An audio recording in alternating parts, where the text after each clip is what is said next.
Years. Long, long time.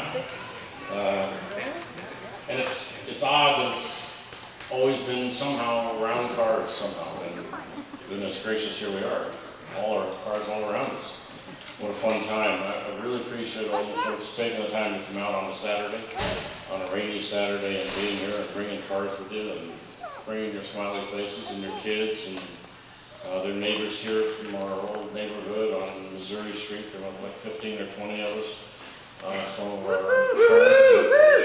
yeah. Haven't had any alcohol yet in this. You can tell what kind of a party that was. Almost every weekend. I talked to Judy about it. About the alcohol? And one weekend, Terry and I were out there with that group, and we said, you know, we haven't had vacation in a long time. And Terry said, well, where do you want to go? I said, I want to go to Tahiti. I didn't know where Tahiti was. But that party that afternoon, Sunday afternoon, made us go there. We were there for almost 3 weeks. So it was kind of fun. And of course, a lot of my current employees and former folks that work with us at CNF are here. Where is Mr. Pocket? I think we determined he's the oldest employee here. Is it? In fact, that's. He's not here yet. Okay. And of course, the room is full of my relatives.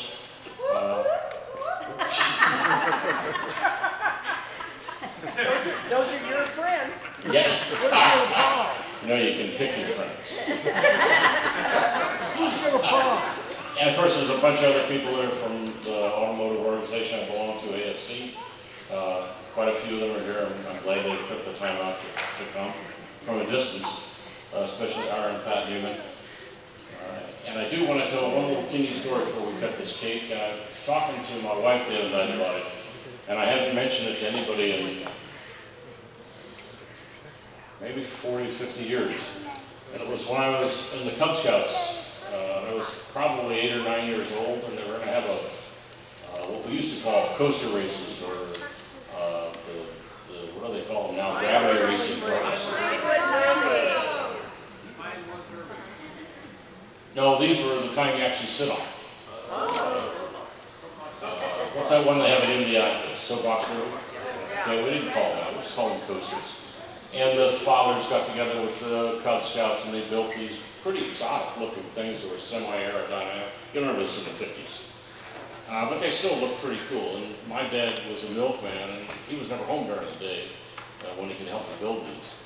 So I ended up building my own. And I couldn't afford roller bearings on the wheels or any of that stuff. That's basically what I did. My mom bought a new carriage for Chrissy, who's standing right there. And I took the axles and the wheels off. And I had 2 2x4s, one in the back, and I put the axle on and bent nails over to hold the axle on. Did the same thing on the front. And there was construction going on there, but that's where I got the wood from. And I had the guys drill a hole through the front so the front one would turn. And I got a rope, and a 2x6 that was it. That's all it was. So I towed this thing behind my bicycle to the race. And at the race, it's just top of the hill, and down you go. And the race curved to the right. And for the first 2 or 3 races, they put me on the inside lane. And I had a huge advantage because it was shorter. But I didn't have wheel bearings. All I had was an axle, and I put some oil on it.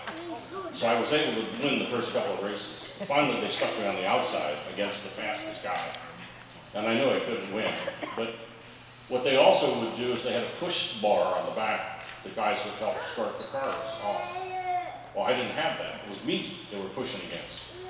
So when the guy pushed on me, I pushed back against him and took off. I still lost. But I got the trophy. They banned my car. So that's my sort of crazy story, and it's just always been about cars. So where's the cake cutting? What's going on? Best I got.